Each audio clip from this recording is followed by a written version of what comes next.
Hello everyone, welcome back to our channel Login 8. In this video, I will guide you on how to log into UltiPro Payroll account. So if you also want to log into UltiPro Payroll account, this video is just for you. Follow the simple steps and you'll be able to do it. So first of all, what you have to do is launch open any browser of your choice. You can see over here, I have opened Google Chrome. Now click on the search bar and type in UltiPro Payroll Login. Press enter.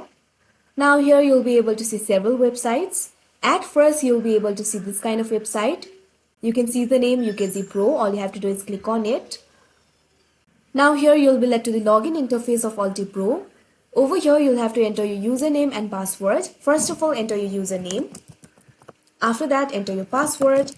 If you have forgotten your password, all you have to do is click on the option forgot your password, and after that you'll be able to reset your password. If you have provided the correct username and password, all you have to do is click on the login option that you can see right over here.